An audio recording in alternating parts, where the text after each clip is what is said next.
நீங்களும் கர்த்தருக்கு பயந்தவர்களுடைய வாழ்க்கையை, கர்த்தரை சிநேகிக்கிறவர்கள், விசுவாசித்து சிநேகம் பண்ணி அன்பு கூறுகிறவர்களுடைய வாழ்க்கையை நீங்கள் வெளிப்படுத்துங்கள். ஆனந்த துதி ஒலி கேட்கும், ஆடல் பாடல் சத்தமும் துணிக்கும். ஆகாய விண்மீனாய் அவர் ஜனம் பெருகும், ஆண்டவர் வாக்கு பலிக்கும். ஆகாய விண்மீனாய் அவர் ஜனம் பெருகும், ஆண்டவர் வாக்கு பலிக்கும். மகிமை படுத்துவேல் என்றாரே, மகிமனின் பாசம் பெரிதே. மங்காத புகழுடன் வாழ்வோம், ஆட்சி பெற்றுயர்ந்திடுவோமே. குறுகிட மாட்டோம், குன்றிட மாட்டோம், கரையில்லா தேவனின் வாக்கு. குறுகிட மாட்டோம், குன்றிட மாட்டோம், கரையில்லா தேவனின் வாக்கு. ஆனந்த துதி ஒலி கேட்கும், ஆடல் பாடல் சத்தமும் துணிக்கும். ஆகாய விண்மீனாய் அவர் ஜனம் பெருகும், ஆண்டவர் வாக்கு பலிக்கும். ஆகாய விண்மீனாய் அவர் ஜனம் பெருகும், ஆண்டவர் வாக்கு பலிக்கும். சங்கீதம் 112. இந்த சங்கீதம் 112 நான் சொன்னது போல, நேற்றைக்கு சொன்னது போல 111ஆம் சங்கீதம் 111 கடைசி வசனத்தில் வாசிக்கிறோம். கர்த்தருக்கு பயப்படுதலே ஞானத்தின் ஆரம்பம். கர்த்தருக்கு பயப்படுவதனால கர்த்தருடையதான கற்பனைகளை கை கொள்கிறவர்களுக்கு நற்புத்தி, ஞானம் உண்டு. அப்போ கர்த்தருக்கு பயந்து அவர் கட்டளைகளை கை கொள்கிறவன். இது பழைய ஏற்பாடு. புதிய ஏற்பாடு, கர்த்தரிடத்தில் அன்பு கூர்ந்து அவருடைய கட்டளைகளை கை கொள்ளும். என்னிடத்தில் அன்பு கூறுகிறவன் என் கட்டளைகளை கை கொள்வான். இது புதிய ஏற்பாடு. ரெண்டு ஒன்று தான். அவன் கீழ்ப்படிதல், அவன் பயந்து கீழ்ப்படுகிறது பழைய ஏற்பாடு, அன்பு கூர்ந்து கீழ்ப்படிதல் புதிய ஏற்பாடு. நான் தண்டனைக்கு பயந்தல்ல, நான் கர்த்தரை பிரியப்படுத்தணுங்கிறது தான் என்னுடைய ஆசை. அல்லேலூயா. கர்த்தருக்கு பயந்து அவர் கட்டளைகள் மிகவும் பிரியமாயிருக்கிற மனுஷன் பாக்கியவான். ரெண்டு சேர்த்துருக்கு பாருங்க. பயமா அன்பா? பயமும் அன்பும் கலந்த ஒன்றுக்கு பெயர் தமிழில் ஒரு வார்த்தை இருக்குது, பக்தி. ஆங்கிலத்தில் ஒரு வார்த்தை இருக்குது, டிவோஷன். டிவோட்டட் லைஃப், எ டெடிகேட்டட் லைஃப்.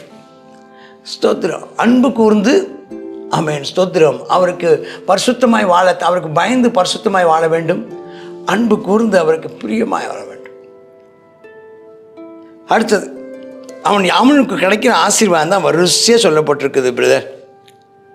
அவன் பயந்து இந்த 112ஆம் வசனத்தில் அந்த ஒரு கர்த்தருக்கு பயப்படுறவன் எப்படிலாம் இருப்பான். கர்த்தருக்கு அவன் இருக்குது பார்த்தீங்களா, கர்த்தருக்கு பயந்தவனுடைய சந்ததி பூமியில் பலத்திருக்கும்.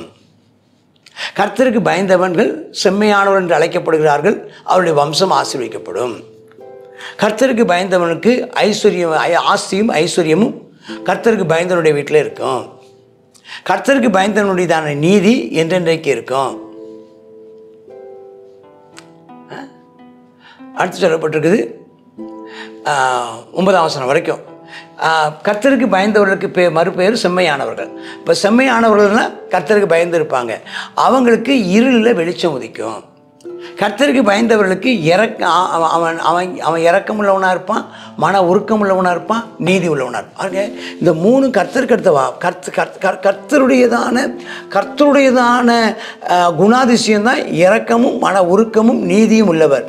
அவர் இரக்கமுள்ளவர், உருக்கமுள்ளவர், மன உருக்கமுள்ளவர், நீதி உள்ளவர். அவருக்கு பயந்து அவரை நேசிக்கிறவனோ இரக்கமுள்ளவன், மன உருக்கமுள்ளவன், நீதி உள்ளவன். அவனும் இறங்கி கடன் கொடுப்பான், காரியங்களை நியாயமானபடி நடப்பிப்பான். அவன் தான் கர்த்தருக்கு பயந்தவன். அல்லேலூயா. எனக்கு ரொம்ப மகிழ்ச்சியாக இருக்குது, எனக்கு ரொம்ப சந்தோஷமாக இருக்குது. நாம் ஏன் அப்படி வாழக்கூடாது? அவரை போல, அவருக்கு பயந்தவன் அவரை போல வாழ்வான். அவரை நேசிக்கிறவன் அவரை பிரதிபலிப்பான். 6ஆம் வசனம், கர்த்தருக்கு பயந்தவன் அசைக்கப்படாது, என்றென்றைக்கும் அசைக்கப்பட மாட்டான். கர்த்தருக்கு பயந்த நீதிமான், நீதிமான் யாரு? கர்த்தருக்கு பயந்தவன் தான் நீதிமான், அவன் நித்திய கீர்த்தி உள்ளவன்.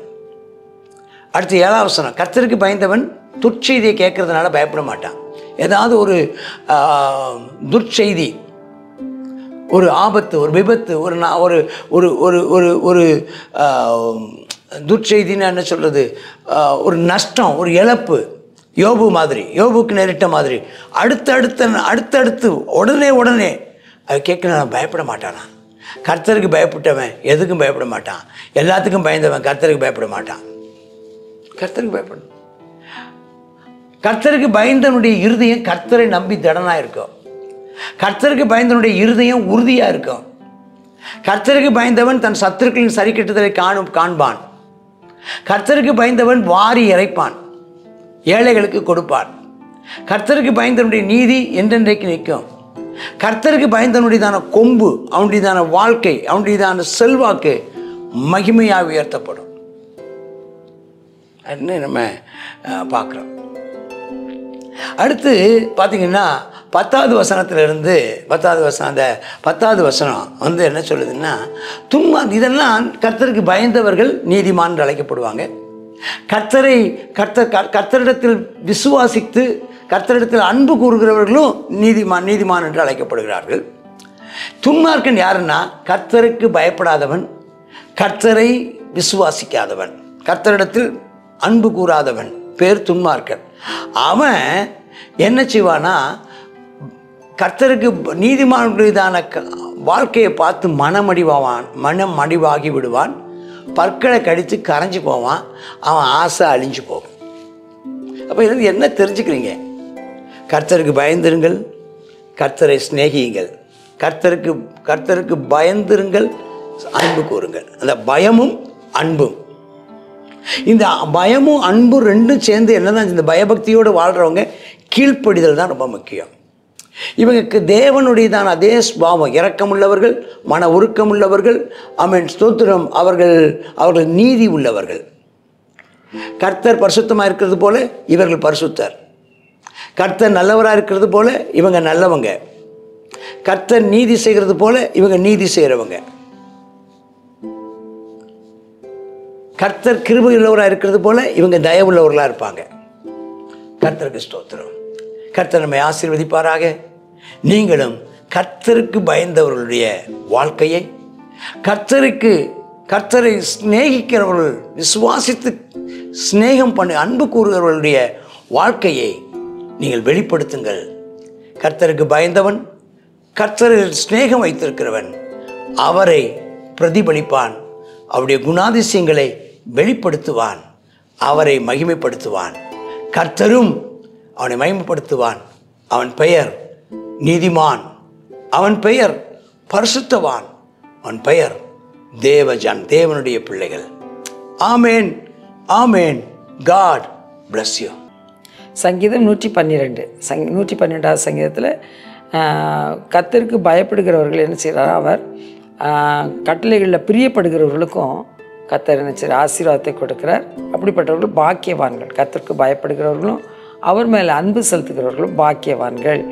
அவர்களுக்கு என்னென்னலாம் ஒரு ஆசீர்வாதம் இருக்குதுன்னு சொல்லி பார்த்தா, அவருடையதான நீதி அவர்கள் மேலே என்ன செய்யுமா, நிலைத்திருக்கும். அவர் என்ன செய்வார், மன உருக்கவும் நீதியுள்ள தேவன்.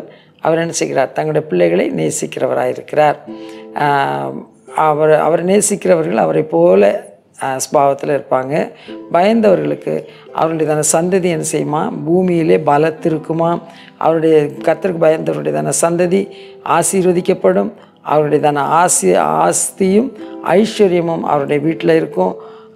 இருளில் அவருடையதான கர்த்தருடைய வெளிச்சம் உதிக்கும் என்று சொல்லி பார்க்கிறோம். அவன் இருதயம், கர்த்தருக்கு பயப்படுகிற இருதயம் அசையாமல் உறுதியாக திடமாக இருக்கும்.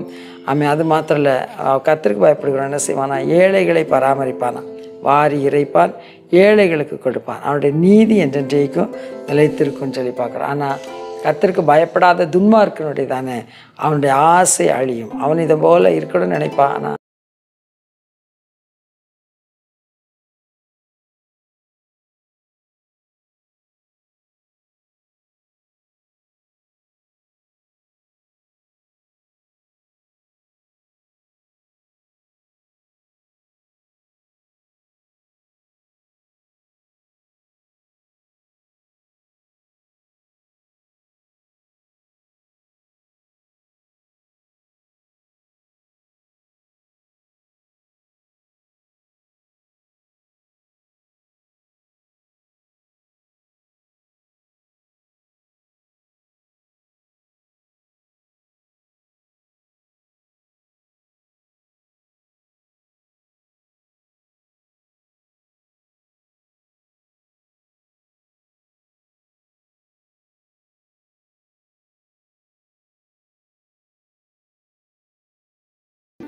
ஆமென்.